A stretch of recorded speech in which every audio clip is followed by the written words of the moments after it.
Makanya ulama dulu ngelatih kita itu pertama Allah itu siapa? Zat sing wajibil wujud. Itu satu filosofi yang luar biasa. Nah, kemudian setelah itu ada setan-setan kecil yang nganggur, yang iseng. Nah itu nggak usah kamu perhatikan. Tinggal delok TV, ngopi, terus tinggal nyate kelata. Enggak saya tamak pingsan deh. Syukur-syukur stres deh. Dugaan saya setan saya gue pingsan, kurang gizi. Karena memang setelah itu setan goda gini. Lalu sebelum Allah jangan-jangan ada wujud yang lain. Jangan. Lalu Allah sendiri awal mulanya gimana? Kata Nabi, jika ada pertanyaan seperti itu kamu harus berhenti. Tinggal delok TV atau tinggal penting aja delok dangdutan. Ya kalau kepeksa ya apa-apa, kelasem ae. Saya tidak menghalalkan tapi kan sudah kamu lakukan. Karena itu lebih baik ketimbang pertanyaan filsafat. Banyak orang yang dulu sholat ketika sekolah filsafat tidak sholat. Alasannya sampai menemukan jati diri itu Tuhan. Dan itu bahaya sekali karena Nabi berkali-kali bilang kamu jangan mikir tentang Allah pasti rusak. Orang kok mungkin rusak dari Nabi pasti rusak. Nah cara menghentikan gimana? Karena setan ini makhluk, akal-akalannya gampang. Tadi tak warai, saya sebagai ulama atau sebagai manusia atau sebagai orang awam atau sebagai siapa saja, kadang ada pertanyaan seperti itu. Tak tinggal anggeling darmo, kan pusing setan. Ini kan ngenteni. Weh, ngenteni bar lo anggeling darmo. Bariku aku lesu mangan mie.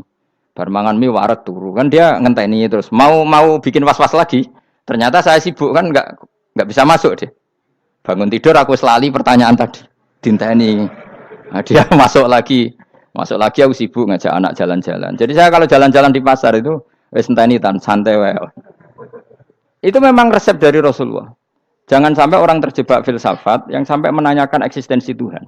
Dan dia tidak mau iman, tidak mau sholat, tidak mau puasa sampai menemukan Tuhan itu siapa. Itu jelas minas syaitonir rajim, itu perilaku setan. Makanya Rasulullah setiap ditanya sahabat gitu itu Nabi guyu-guyu. Dan guyunya Nabi itu kata Nabi, baguslah kalau kamu takut Tuhan kalah kata Nabi. Nabi gojok gitu. Maka ada ulama yang punya seni berargumentasi, yaitu Imam Ghazali. Jika setan tanya kamu, lalu sebelum Allah jangan-jangan ada wujud yang sebelum Allah. Kata Imam Ghazali, ya itu saja yang Tuhan. Yang Allah ini enggak jadi Tuhan. Ya berarti wujud sebelum Allah itu yang benar-benar Allah. Kalau kamu bayangkan lagi, jangan-jangan sebelum itu ada wujud lagi. Ya itu saja yang benar-benar Allah. Sehingga tetap Allah itu menang terus. Paham ya?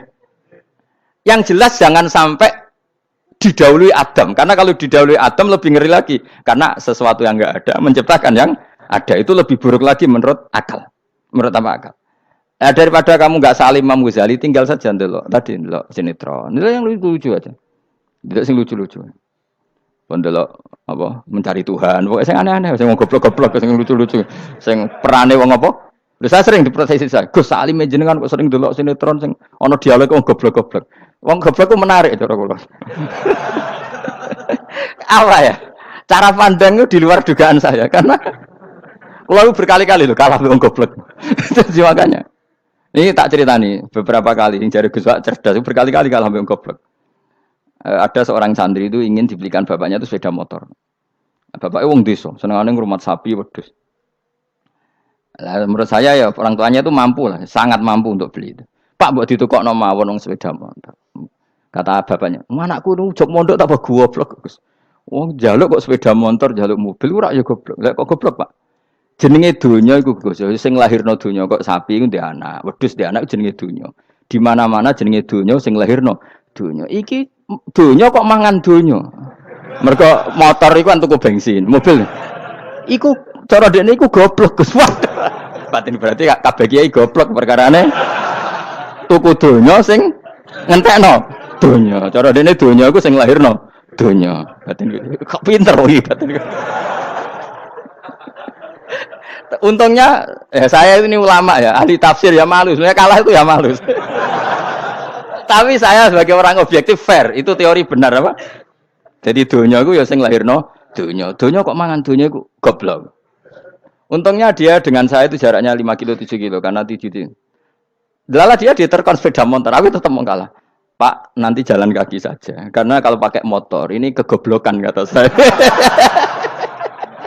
Terus mendingan nih, loh Gus mau kalah tadi.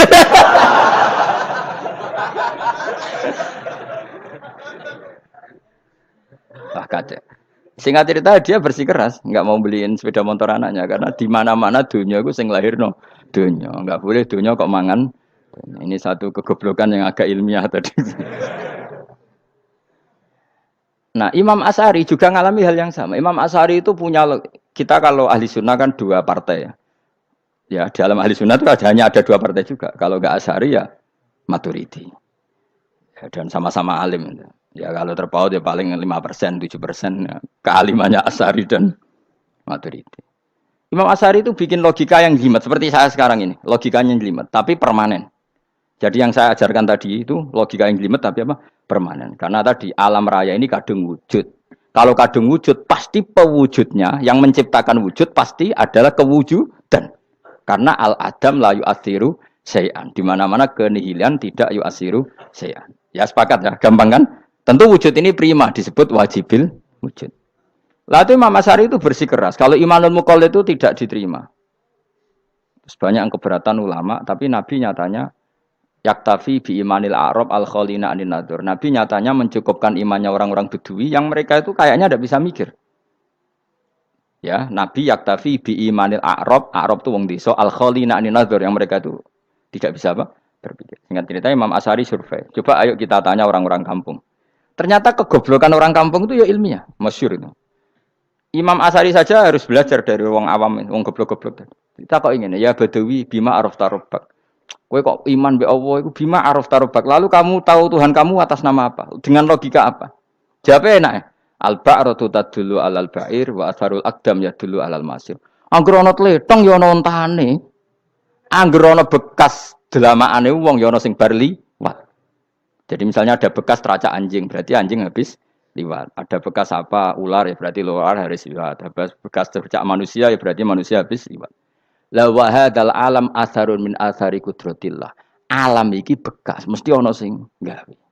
Jadi Mas Ari pinter juga, mesti logikane gak jelimet tapi agar ana tletong ana sapine. Ana tracake wong berarti ana sing bar liwat. Dene ngomong gampang wa atharul aqdam ya dulu alal masir.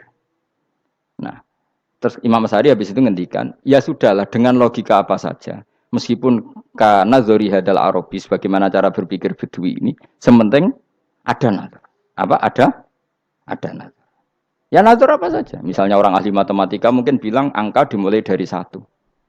0 itu akal-akalane Khawarizm. Mergo dekne kebingungan nulis 10. Tapi tetap angka itu dimulai dari 1. Kalau misalnya 1 untuk mecah kesulitan ya harus dimulai 0,1. Tidak bisa 0 tok. Jadi 0 dulu itu untuk mematahkan kalau jumlah itu tidak sampai 1. Tapi faktanya jumlah itu kan pasti 1 karena dimulai dari wajibil wujud.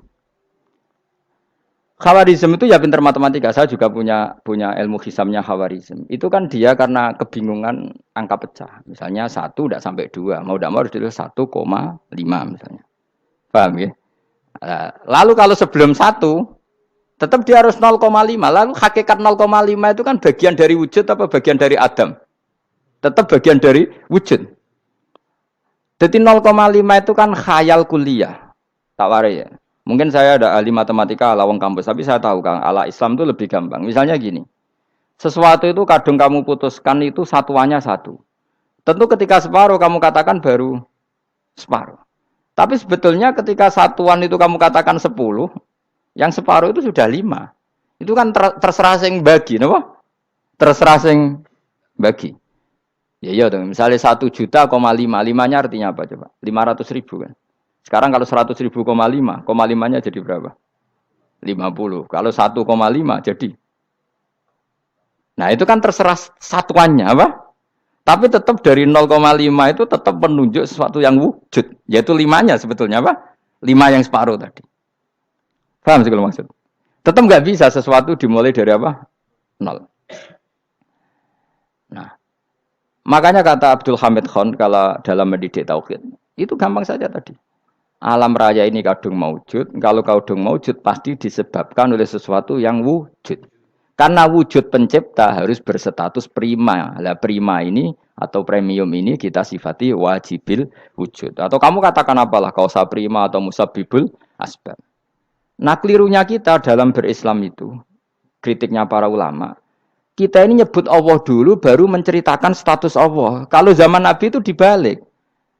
Status wajibil wujud itu kita terangkan dulu, baru yang oleh Islam itu namanya Allah.